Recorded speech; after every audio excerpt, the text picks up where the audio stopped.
안녕하세요, 여러분. 오늘 들려드릴 이야기는 70평생 누군가의 아내, 누군가의 어머니로만 살아온 한 여성의 이야기입니다. 남편의 치매, 무심한 자식들, 그리고 폐지를 주우며 버텨낸 힘겨운 나날들. 하지만 그 끝에서 그녀가 마침내 찾은 것은 바로 자기 자신이었습니다. 본격적인 이야기에 들어가기 전에 구독과 좋아요 눌러주시면 많은 이야기로 찾아뵐 수 있습니다. 그럼 지금부터 김정숙 씨의 이야기를 시작하겠습니다.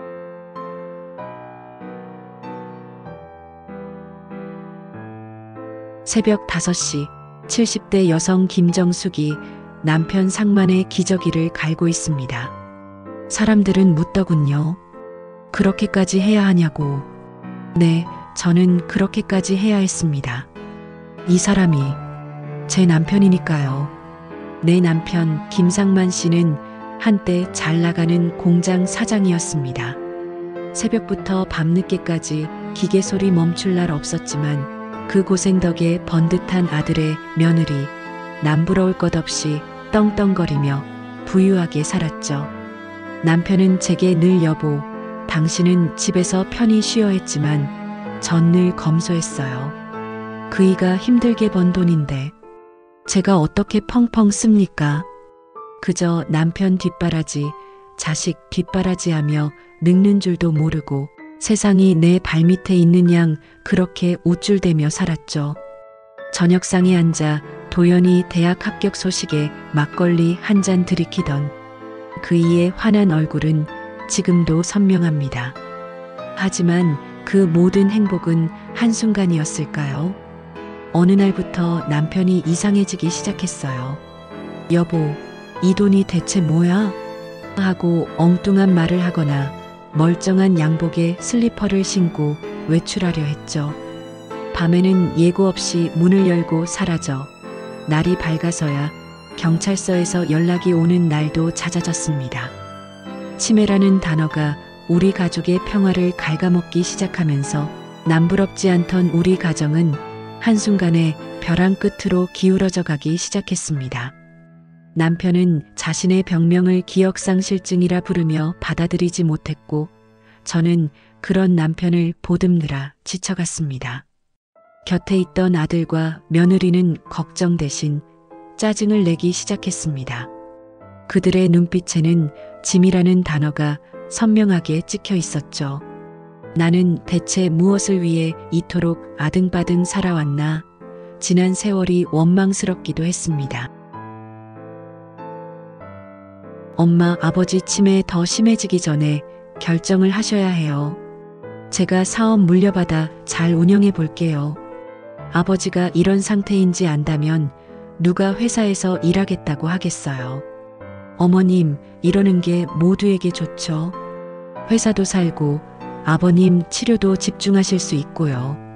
남편은 도연이의 말을 이해하는 듯 마는 듯 멍하니 서 있었습니다.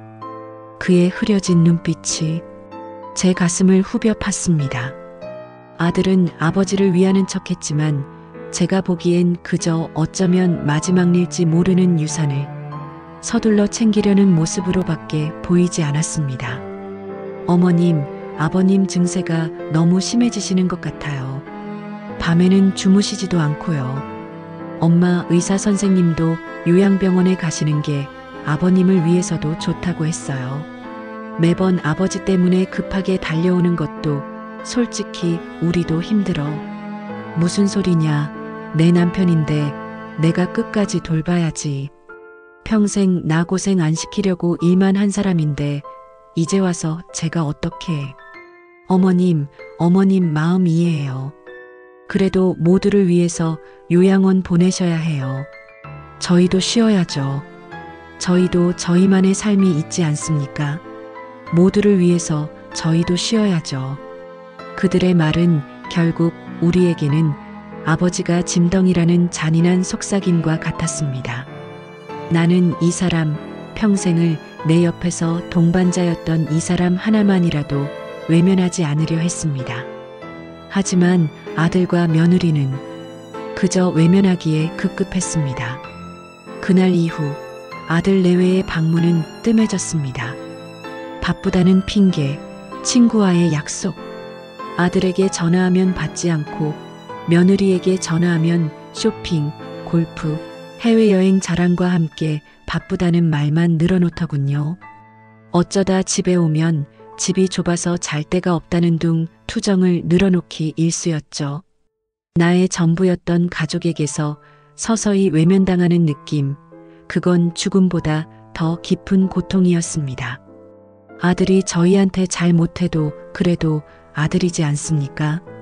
아들 집 근처 병원에 온 김에 용기를 내 찾아갔습니다.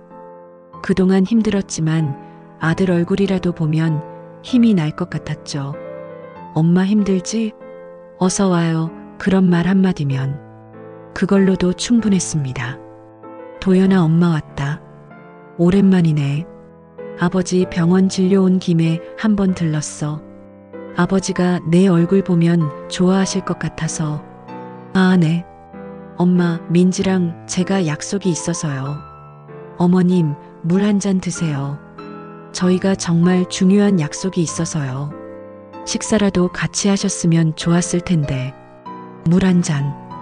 딱 그 물 한 잔이 저의 몫이었습니다. 밥 한 끼 대접도 못 받고 서둘러 쫓겨나듯이 집으로 돌아오는 길, 저는 마치 오갈 데 없는 빈 껍데기가 된 것 같았습니다. 내 아들 집인데 그 집이 제겐 왜 이리도 서러운 곳이 되었을까요? 세상의 모든 문이 제게 닫히는 듯한 절망감에 제 두 무릎이 한없이 허물어졌습니다. 아들 집에서 돌아온 후 저는 제 자신을 끊임없이 책망했습니다. 내가 뭘 그리 잘못했나? 왜 내 자식들은 나를 이리도 외면할까?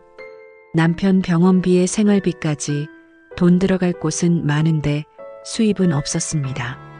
아들한테는 손 벌리기 미안해서 결국 이 늙은 몸으로 할 수 있는 건 폐지를 줍는 일뿐이었죠. 폐지를 주우며 왕년에 사모님이 저런다는 사람들의 수군거림을 들을 때면 심장이 철렁했지만 저 사람 왕년의 공장 사모님 아니었어? 어머, 맞네, 맞아. 그때 얼마나 잘 나갔는데 남편이 치매 걸렸다더니. 에휴, 그래도 자식은 있잖아. 창피하냐고요? 아니요.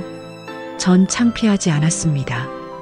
이 사람 옆에 제가 이렇게라도 살아있는데 그게 뭐가 창피합니까? 사람들의 수군거림을 들을 때면 심장이 철렁했지만 이 사람, 내 남편만큼은 끝까지 외면하지 않으리라 다짐했습니다. 힘들게 번 돈으로 남편에게 따뜻한 국이라도 먹일 때, 남편이 엉뚱한 말이라도 뱉어낼 때 그나마 숨통이 트였습니다.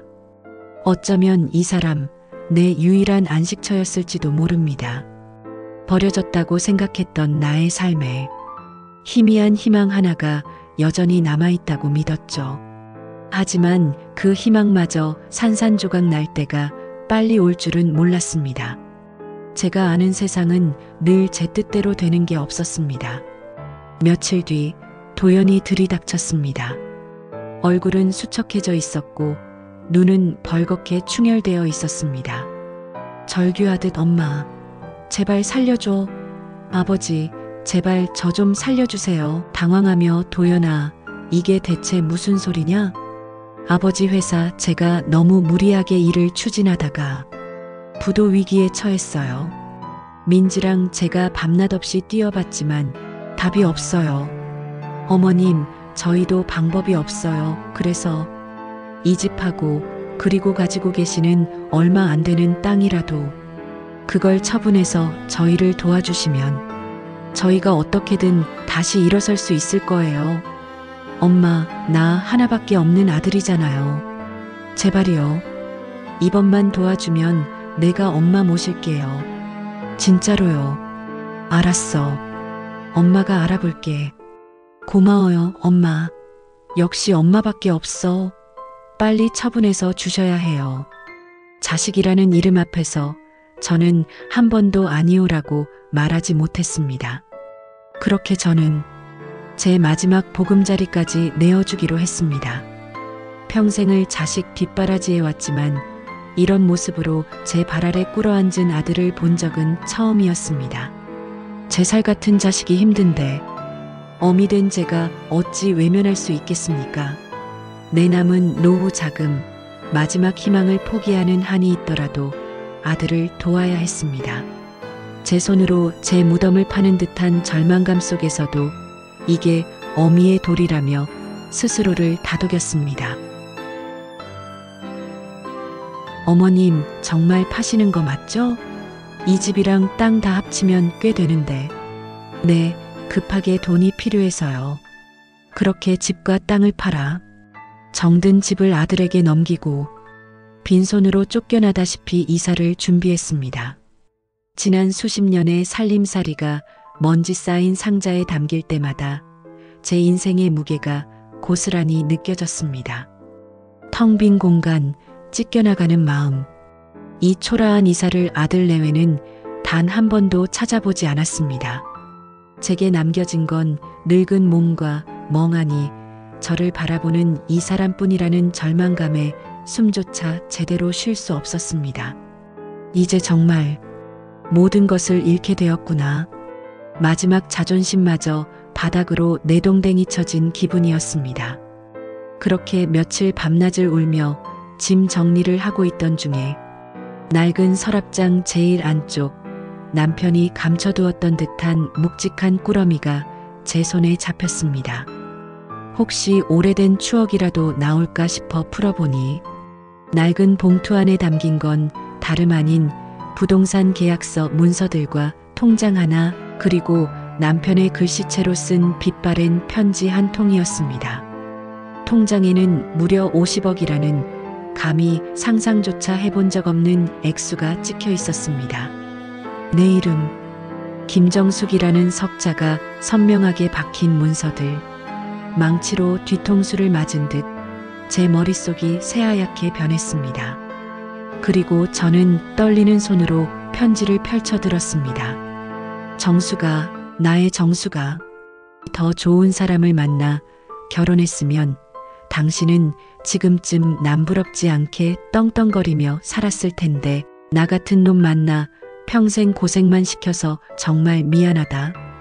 이 못난 남편이 더 이상 당신 곁을 지킬 수 없게 되었으니 이걸 발견할 당신이 얼마나 가슴 아파할지 짐작조차 할 수 없다. 이 돈은 당신 거야. 당신을 위한 돈이다. 절대 아들 도연이 주지 마라. 이 아비처럼 과욕을 부리다가 당신마저 다치게 할 놈이다. 이젠 나 없이 혼자 살아갈 당신이 남편 없이 홀로 산다고 손가락질 받지 않고 이 돈으로 당신만을 위한 노후를 편안하게 즐기다 나중에 천국에서 꼭 만나자. 미안하고 고맙다. 평생 사랑했다. 당신의 못난 남편이. 편지를 읽는 내내 제 두 눈에서는 눈물이 하염없이 흘러내렸습니다. 폐지를 주어 생활비를 벌던 나에게, 치매 걸린 남편의 아내라는 이름으로 세상에게 버려졌던 나에게 이런 돈이 내 이름으로 존재하고 있었다니.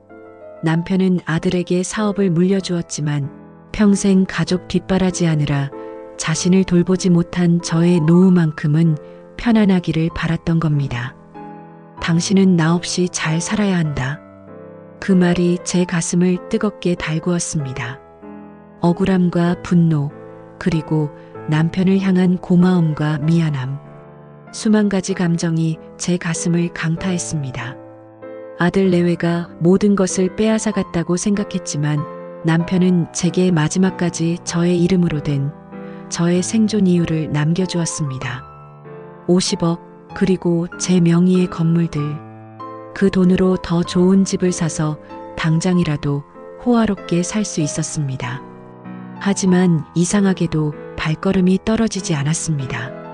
남편의 편지는 분명 아들에게 주지 말라 했건만 혹시나 아들이 정말 어렵고 힘들어질 때 이 돈이 다시 보탬이 될 수 있지 않을까 하는 미련한 어미의 마음이 여전히 제 발목을 잡았습니다. 그래서 저는 남편의 편지에 쓰인 대로 제 이름으로 된 낡고 허름한 작은 원룸으로 이사했습니다. 씁쓸하게 웃음 물론 이 건물조차도 제 명의였습니다. 아직 아들과 며느리는 이 모든 진실을 모르고 있다는 것을요. 남편의 편지는 저를 향한 마지막 사랑이자 정수가 너는 너를 위해 살라는 준엄한 명령이었지만 제 마음 깊은 곳에 자리한 어미의 정은 쉽사리 끊어지지 않았습니다. 남편의 증세는 날이 갈수록 심해졌습니다. 합병증까지 온 몸은 이미 만신창이었습니다. 아들 도연의 얼굴조차 알아보지 못하고 병원 중환자실 산소호흡기를 끼고 누워 있습니다. 상태가 많이 안 좋습니다. 길어야 한 달 정도 남으셨을 것 같습니다. 한 달. 남편에게 남은 시간이 고작 한 달이라고 했습니다. 도연이는 왜 안 와? 도연이가 보고 싶다. 도연이한테 가자. 평생 고생만 한 이 사람, 마지막만큼은 번듯한 곳에서 편안하게 보내주고 싶었습니다. 그래도 마지막은 가족이 모두 함께 해주면 좋겠다는 희미한 희망을 품었습니다. 정숙이 아들 도연의 아파트 앞에 섭니다. 초인종을 누릅니다. 엄마, 연락도 없이 어쩐 일이세요? 아버지까지 모시고. 도연아, 아버지가 이제 얼마 안 남으셨대. 의사 선생님이 네 아버지 사실 날이 한 달 정도 남았다고. 도연아, 엄마가 부탁 하나만 해도 될까? 아버지가 마지막 가는 길인데 너희 집에서 일주일만 있게 해줄 수 있니? 계속 너를 보고 싶다고 찾으셔서. 어머님, 그게 무슨 말씀이세요? 저희 집에 환자 있으면 다른 사람들이 뭐라고 하겠어요? 그리고 아버님 병환이 깊으신데 병원에서 나오셔도 되는 거예요? 혹시 병원비 때문에 그러세요? 은지야, 돈 문제가 아니라. 엄마, 은지 말이 맞아요. 우리 집은 좁아서 공간도 없고 차라리 병원에 계시는 게 나아요. 도연아, 아버지가 네 생각이 많이 나시는지 계속 네 이름만 부르고 찾아. 아버지 일주일만이라도 너 실컷 보다가 맘 편하게 가실 수 있도록 일주일만 같이 지내면 안 되겠니? 어머님, 솔직히 말씀드릴게요. 저희 바빠서 일주일도, 아니, 하루도 집에서 아버님 보고 있을 시간이 없어요. 도연 씨 보고 싶다고 하셔도 오늘 내일 하시는데 어떻게 저희 집에 일주일나 계시게 해요? 그래요, 엄마. 그거 엄마 욕심이에요. 아픈 아버지를 집에서? 그건 아니죠. 그냥 병원에서 편하게 돌아가시는 게 나은 거예요. 그 순간 제 심장이 멈추는 줄 알았습니다. 그렇구나. 너희한테 우린 그런 존재였구나. 됐다. 내가 너희한테 기대한 내가 잘못했다. 그 길로 집에 돌아왔습니다. 아들 집 문턱을 넘지 못하고요. 여보, 미안해요. 엄마가 아들을 잘못 키웠나 봐요. 여보, 미안해, 고생시켜서. 저는 남편을 껴안고 한참을 울었습니다. 차마 입에 담을 수도 없는 며느리의 말과 아들의 싸늘한 외면. 그들의 눈빛에는 치매 아버지 때문에 우리 생활에 지장 줄 수 없다는 이기심이 가득했습니다. 이미 모든 걸 빼앗긴 나에게 아들과 며느리는 마지막 정이라는 것마저도 거두어 갔습니다. 아들 집에 환자 있으면 다른 사람들이 뭘 보겠냐는 말, 저의 욕심이라는 말, 하루도 아버지 모시고 있을 수 없다는 말. 그렇게 마지막 희망마저 산산이 부서졌습니다. 내 가슴에는 비통함과 함께 차가운 절연감이 파고들었습니다. 마치 나는 이들에게 존재해서는 안 되는 죄인과도 같았습니다. 남편이 세상을 떠났습니다. 제 품에서, 그 작은 원룸에서요. 그 모든 고난 속에서도 이 사람 하나만큼은 내 편이라고 생각했는데 마지막까지 저를 홀로 남겨두고 떠났더군요. 슬펐습니다. 억장이 무너졌습니다. 평생을 이 사람의 아내로만 살았는데 이제는 그 이름마저 사라져버린 듯 했습니다. 제 삶의 전부였던 그이가 사라진 순간 저는 텅 빈 허공에 홀로 덩그러니 남겨진 듯한 외로움에 몸서리쳤습니다. 이제 정말이지. 내 편은 아무도 없구나. 완전히 버려진 나의 비참한 운명 앞에 나는 차디찬 절규를 내뱉을 수밖에 없었습니다. 장례식장에서 3일을 보냈습니다. 아버지 장례식 그 뒤론 얼굴도 보이지 않았죠. 평생을 함께한 사람이 떠나니 제 존재 이유도 사라진 것 같았습니다. 전 누구의 아내도 누구의 어머니도 아닌 그저 김정숙이라는 70대 노인일 뿐이었죠. 한 달 후 남편이 제게 남겨준 재산, 그걸 함부로 쓰고 싶지 않았습니다. 평생 검소하게 살았는데 이제 와서 호화롭게 살 순 없었어요. 그래서 직접 작은 집을 짓기로 했죠. 남편 묘지 근처에요. 몇 개월 후 소박한 단층 주택이 완성됩니다. 크지 않은 집이었습니다. 방 2개의 작은 마당, 그걸로 충분했어요. 아들은 제가 집을 지었다는 소식을 듣고 전화했습니다. 엄마, 돈이 어디 있어서 집을 지었어요? 아버지 사망보험금 타셨어요? 그리고는 아버지 산소 관리를 핑계로 또 돈을 요구했습니다. 그 순간 제 머릿속에 한 가지 생각이 스쳤습니다. 이게 마지막 기회다라고요. 아들에게 조건을 제시했습니다. 아버지 산소를 평생 잘 돌보겠다는 약속을 받는다면 제 명의로 된 땅과 건물을 모두 주겠다고요. 거짓말인 줄 알았습니다. 하지만 그래도 그 약속 하나만큼은 받아내고 싶었어요. 남편을 위해서요. 그렇게 저는 제게 남은 모든 것을 아들에게 주기로 했습니다. 이게 자식에게 줄 마지막 것이라고, 이걸로 끝이라고 스스로에게 다짐하며요. 평생을 남편 뒷바라지, 자식 뒷바라지하며 살았습니다. 이제 제가 저를 위해 살아도 되는 걸까요? 그런데 이상하게도 마음이 가벼워졌습니다. 짐을 내려놓은 것 같았어요. 아들에게 모든 재산을 준 건 아니었습니다. 남편이 제 명의로 남겨둔 것 중 일부는 제가 가지고 있었죠. 제 노후를 위해서요. 실버타운 입주를 결정했습니다. 혼자 살기엔 외로웠으니까요. 실버타운 이곳은 사람들은 제가 누구의 아내인지 누구의 어머니인지 묻지 않았어요. 그냥 김정숙으로 대해주더군요. 그림도 배우고 여행도 다니고 새로운 친구들도 사귀었습니다. 제가 평생 꿈꿨지만 하지 못했던 것들이었죠. 1년이 흘렀습니다. 저는 여행도 다니고 그림도 그리고 친구들과 웃으며 살고 있습니다. 다음 달엔 유럽에 갑니다. 평생 꿈꿨던 곳이에요.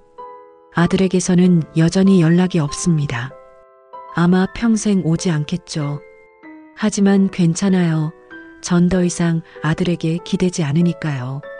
사람들은 묻더군요. 자식한테 버림받고 외롭지 않냐고. 전 이렇게 대답합니다. 외롭지 않아요. 전 이제 저와 함께 살고 있으니까요. 70년을 살고 나서야 깨달았습니다. 제 인생의 주인공은 바로 저 자신이라는 것을요. 오늘 이야기는 어떠셨나요? 김정숙 씨처럼 누군가를 위해 자신을 잃어버린 채 살아오신 분들이 계실 겁니다. 혹은 지금도 그렇게 살고 계실지 모릅니다.